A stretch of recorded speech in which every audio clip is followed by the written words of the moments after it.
Born September 4, 1997, Jesse Baird was an Australian TV presenter and reporter. He was also a football umpire and officiated many football matches. Jesse had a passion for the media from a young age. He had worked as a host for various television shows. His umpiring career was also very promising since it started in 2011. He even bagged a medallion for being the most promising AFL umpire in 2020 and 2021. Jesse was described as talented, effervescent, and caring. His colleagues at Network 10 considered him more than just a co-worker. He was like a little brother, always joking around with a big, beautiful smile. His presence in the media industry was marked by his ability to host all kinds of shows, always partaking in daring activities. Jesse also had a boyfriend, Luke Davies, an equally talented young man who worked as a flight attendant at Virgin Australia. They were known for their zest for life, passion, and promising futures. By February 2024, the duo had been dating for a few weeks, and their vibrant social life could be seen on social media. Their last post on Instagram together shows the two having the time of their lives at a Pink concert. They were known as a fun-loving couple who enjoyed socializing and various outdoor activities. On the evening of February 20, 2024, Baird was supposed to umpire an AFL match, but he failed to show up. Luke had also not been seen in the past few days. This raised concerns for the friends and family of the duo.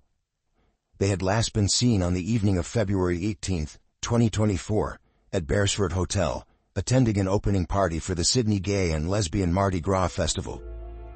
But what could cause this couple to disappear from the limelight in just one day? This is when Jesse's mother raised concerns about her son's ex-boyfriend, Beau Lamar. His mother suspected that Lamar had something to do with her son's disappearance as he'd been stalking Jesse. She claimed he regularly turned up at his house unannounced. The police facts also state she was of the belief that if anything happened to her son, that Beau would be responsible. On Monday, February 19, neighbors heard gunshots at Baird's Paddington home at about 9:50 a.m. A nearby CCTV camera captured the audio of 3 shots fired. A few minutes later, a frantic Luke made an emergency call to the police. A man's voice was heard on the other side shouting, "Get out, and F off." Soon afterwards, the call ended. Police dispatched a patrol car to the area, but they didn't have enough information to take any action. That same night at 8 p.m., Luke's housemate arrived at the residence and found 2 surfboard bags on the premises. The housemate had no clue as to what was inside those bags and prodded them with his fingers. A used bullet cartridge was also found at the scene. On February 20th, Beau Lamar told an acquaintance about his involvement regarding the disappearance of 2 people. On February 21st, police found some items belonging to Jesse Baird and Davies in a skip bin. This included bloodied clothing, an $8,000 watch, a credit card, and a wallet. By now, police had launched a missing persons investigation. Police started their search at Jesse Baird's home. In the kitchen, they found a significant amount of blood suggesting that somebody had bled heavily. They also found 3 cleaners who were cleaning the premises, but were quickly stopped by the police to stop further interference with the crime scene. On the top of the kitchen cabinet, police found a .40 caliber bullet hole. On the same day, Beau took the assistance of a female friend to buy some items. The police stated that the friend had no direct involvement in the murder. She was simply a clueless person helping her friend out with an errand. She fully cooperated with the police during the investigation. The woman accompanied Lamar to a hardware store where he bought an angle grinder and a padlock. The two then went to a rural property in Bungonia. Lamar had previously rented a white Hi-Ace van and was using it that day. Upon reaching the property, the angle grinder was used to break a padlock, and a new one was used in its place. Shortly afterwards, the two drove back to Sydney. Later the same day, he went back to the same property. It is alleged that he may have thought of moving the bodies to a different location. On Thursday, February 22nd, Lamar used the white van to go to Bungonia at 4:30 in the morning. Later that day, he drove to the property of his friend in Newcastle, who was a former police officer. Here he asked for a hose to clean up his car, which was allegedly covered in blood. Meanwhile, the police held a press conference about the disappearance of the couple. Police released the news that they are searching for a police officer in relation to the couple's disappearance. Lamar's time as a free man was soon to be over, as the police raided the home of his family members at 11 p.m. on Thursday. They found some suspicious items, which were seized by authorities. By the early morning of Friday, February 23rd, Lamar was still in Newcastle. He arrived back in Sydney at 6:15 in the morning. Police found his white Toyota Hiace, a location called Grays Point. By 11 a.m. that day, Lamar had turned himself in to the police at Bondi Police Station and submitted the two counts of murder. He will be formally refused by our police and expected to face court at some stage, whether it be today or tomorrow, through the evidence that's been located to date. Police charged him with 2 counts of murder. When appearing before the Waverley local court, Lamar did not apply for bail. Police continued their search for the bodies of Jesse and Luke. They searched waterways in Newcastle. They suspected that these were the places he had visited before turning himself in to the police. On February 25th, police extended their search to the rural Bungonia property, which Lamar had visited earlier. They explored the surrounding areas and the water bodies around it. They failed to find anything. 2 days later, detectives interviewed Lamar at Silverwater Jail. It is said that Lamar revealed some information with reference to the location of the bodies. Based on this information, police established the crime scene at a property in Bungonia. This was about 20 minutes away from the first property. Police seized a small boat for investigation and searched Grey Points, the place where Lamar abandoned the white van he used. By 5:30 p.m. on February 27th, Police Commissioner Karen Webb released a statement. "We believe we have located 2 bodies." The area was immediately declared a crime scene. The bodies were found in 2 surfboard bags which were covered in debris. Lamar had initially bought 1 surfboard bag, which proves that the murder was premeditated, but later bought another one for Luke. These were the surfboard bags that Jesse's housemate had found on his property. "You were looking at accused killer Beau Lamar Condon at Miranda Westfield, just 3 hours after he allegedly murdered Jesse Baird and Luke Davies. He walks out of a sports store with the surfboard bag under his arm. The police case is he bought the bag to carry the body of Luke. 2 days earlier, before the alleged murders, same store and same purchase. The police constable walking in with a friend. They leave with a surfboard bag slung over his shoulder. This time, a bag police alleged to use to dispose of Jesse." The families of the couple were notified about the devastating news. Grieving family members made arrangements to travel to the area where their loved ones' bodies had been found. Donia is 10 News First reporter Samara Gardner. Samara, what more can you tell us about where Luke and Jesse were found? Where we are here in Bungonia, it's quite a remote area, and just a few minutes ago the family of Luke Davies and Jesse Baird have traveled down to the scene. The bodies of their loved ones remain here tonight. Just a few hours ago they were discovered by police.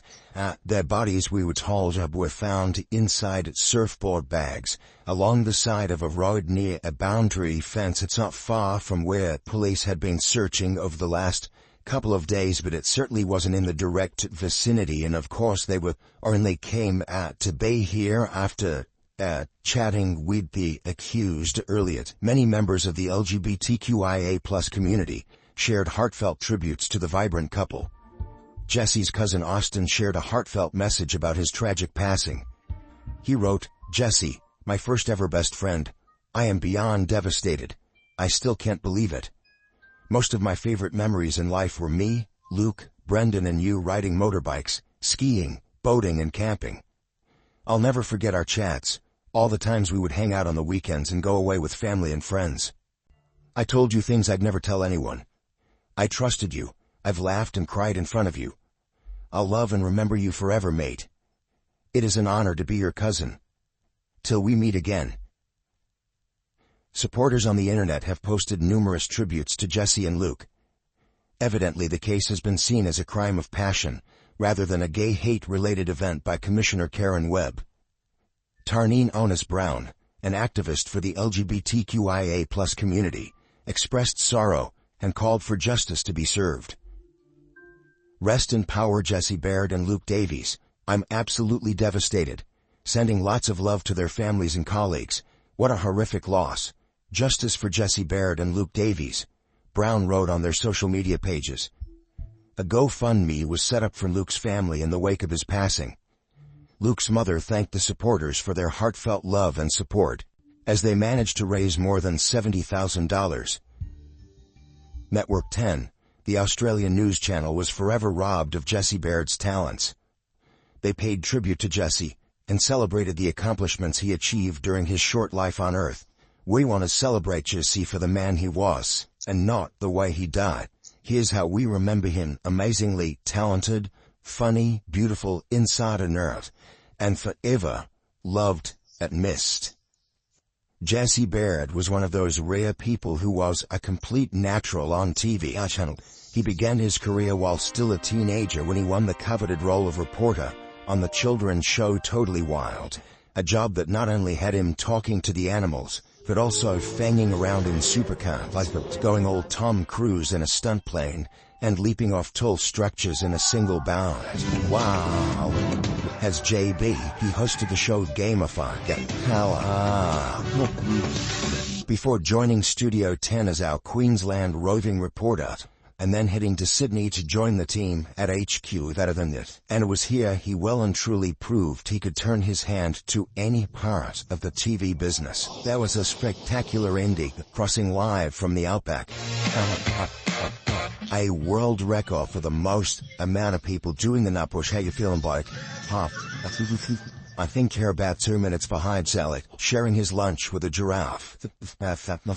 Get involved, Jess. Shooting hoops.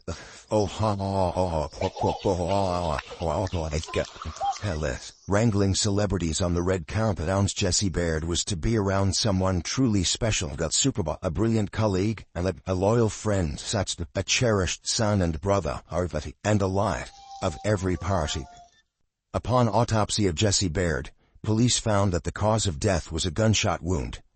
The murder weapon was confirmed to be a pistol belonging to Lamar. It was a Glock pistol which he returned to the police station after committing the crime. People have also questioned the gun handling procedures which allowed Lamar to use his police-issued gun while he was off duty. Beau Lamar was charged with 2 counts of murder. It is alleged that he originally planned on just killing Jesse, but Luke became the collateral damage as he was also at the premises. It seems as if Beau Lamar was a jealous ex-lover who simply wanted revenge on his former partner. However, a close friend of Jesse stated that they never actually dated. It was Lamar who harbored one-sided feelings for Baird, which resulted in a messy love triangle. According to Jesse's friend, Lamar had been stalking him since late 2023. He would even come by Jesse's Paddington house uninvited. Jesse confided in his friends that he saw shadowy figures around his bed, but couldn't find out who the person was. Sadly, these accounts weren't reported to the police. Who knows what would have happened if Jesse had reported these instances? If we look back on the life of Lamar, there's not much that seems odd or reflective of his future behavior.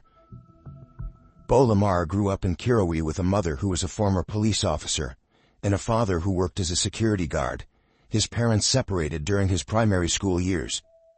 This resulted in him becoming estranged from his father. He also had a troubled relationship with his sister.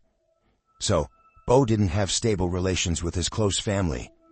However, his online persona depicted a life of glamour, rubbing shoulders with different celebrities. He was really interested in being famous, so he made blogs about celebrities when he was younger to get close to them by doing interviews and pictures. He was known by many to be a clout chaser who used to run after celebrities. His social media showcased an extravagant lifestyle, much to the curiosity of his colleagues. Other than that, Lamar was seemingly normal. No one had any idea that a cold-blooded murder existed behind this police constable. Beau Lamar remains in Silverwater Prison and has been denied bail. After the murder, he has been served a notice for dismissal from the police force by NSW Police Commissioner Karen Webb. He is expected to appear before court on April 23, 2024. Let's see what the jury decides for his future life. Thank you for watching. If you enjoyed this video, please be sure to like the video, subscribe and hit the notification bell so you don't miss out on any more true crime videos. See you in the next video.